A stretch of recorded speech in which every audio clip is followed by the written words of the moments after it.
एक गांव में एक गुड़िया रहती थी और उसके पास 3 लड़के थे और तीनों में बहुत ज्यादा घनिष्ठ दोस्ती थी। वह कभी आपस में लड़ते नहीं थे। भाइयों भाइयों के बीच कभी लड़ाई नहीं होती थी। वह जब छोटे थे तो साथ में खाते थे, साथ में नहाते थे, साथ में उठते थे, साथ में बैठते थे, यहाँ तक कि साथ में पढ़ने भी जाते थे। और ऐसे ऐसे उनकी जिंदगी व्यतीत हो रही थी। जब लड़के छोटे से धीरे धीरे बड़े हुए तो एक दिन बुढ़िया माँ सोची कि मैं अपने लड़कों की शादी कर देती हूँ। तो वह बुढ़िया माँ जाके अपने पति से कहती है, तो उसका पति कहता है चलो ठीक है कर लेता हूँ।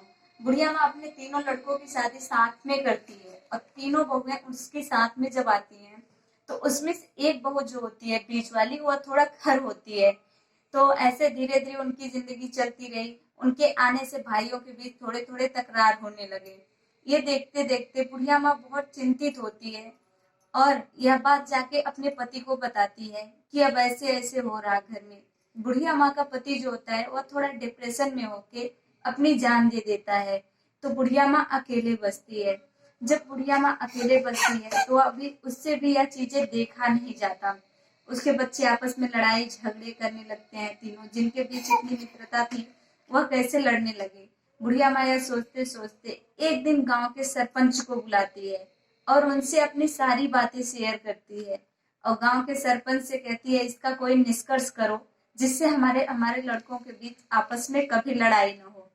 तो सरपंच बैठ के कहते हैं कि इसका एक ही रास्ता है। बुढ़िया माँ पूछती है क्या? तो सरपंच कहता है कि आप अपने तीनों लड़कों को अलग अलग कर दो तो ये आपस में लड़ाई नहीं करेंगे। बुढ़िया माँ बोली ठीक है। बुढ़िया माँ अपने तीनों बेटों और बहू को बुलाती है और उनसे कहती है, उनसे बंटवारे की बात जब कहती है तो वह लड़के रेडी हो जाते और लड़के मान जाते हैं, कहते हैं चलो ठीक है। तो जब बुढ़िया माँ उनके बंटवारे की बात करने लगी, अपने बड़े वाले लड़के से पूछती है कि बेटा आपको क्या चाहिए। तो उसका बड़ा वाला लड़का बोल नहीं पाता और उसकी बड़ी बहू कहती है माँ जी आप मुझे जितने गहने और पैसे रखे हो आप मुझे दे दो। बुढ़िया माँ कहती है ठीक है बेटा इसको आप ले लो। फिर पारी आती है दूसरे बेटे की। जब दूसरे बेटे से बुढ़िया माँ पूछती है बेटा अब आपको क्या चाहिए, तो दूसरा बेटा न बोल के बहू बोलती है माँ जो आपके पास जमीन है और ये घर है और गाड़ी है वो आप मुझे दे दो। बुढ़िया माँ कहती है ठीक है बेटा आप इसको ले लो। फिर पारी आती तीसरे लड़के की और तीसरे लड़के से जब बुढ़िया माँ पूछती कि बेटा अब आपको क्या चाहिए, तब तक बहू बोलती कि माँ जी मुझे कुछ नहीं चाहिए, बस मुझे आपका आशीर्वाद और शांति चाहिए। तो बुढ़िया माँ कहती है ठीक है आप ये ले लो। और फिर उसके बाद बंटवारे के बाद जब तीनों लड़के घर पे जाते हैं तो बड़ा वाला लड़का और बीच वाला लड़का छोटे वाले को कहता है कि अब तुम घर में से बाहर चले जाओ क्योंकि अब तुम्हारा यहाँ कुछ भी नहीं है, तुमने तो कुछ मांगा नहीं माँ जी से। तो बड़ा छोटा वाला लड़का बोला ठीक है मैं चला जाता हूँ यहाँ से। वह अपनी बीवी से बोलता है और दोनों बाहर जंगल में चले जाते हैं। वहां जाके एक पेड़ के नीचे रहते हैं और जो छोटा वाला लड़का था वह दिन भर काम करता था, 100 रुपए पाता था, उससे बहुत सुकून से खाता था और रहता था।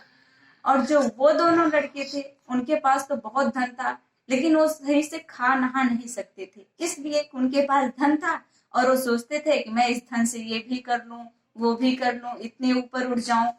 तो उसके बाद क्या होता है जब वो अपने धन बेच बेच के खाने लगते धीरे धीरे उनके धन खत्म होने लगते तो आपस में लड़ाई झगड़े करना स्टार्ट कर लेते। और जो छोटा वाला लड़का होता है वह दिन भर में कमाता है, 100 रुपए कमाता है, बहुत सुकून से खाता है। इस कहानी से हमें यह सीख मिलती है कि जहां सुमत जहां संपत नाना, जहां कुमति वहां पुत्र निधाना। अगर जहां सुमत रहेगी वहां सब कुछ है और जहां लड़ाई झगड़े हैं वहां लक्ष्मी का वास कभी नहीं होता। Thank you.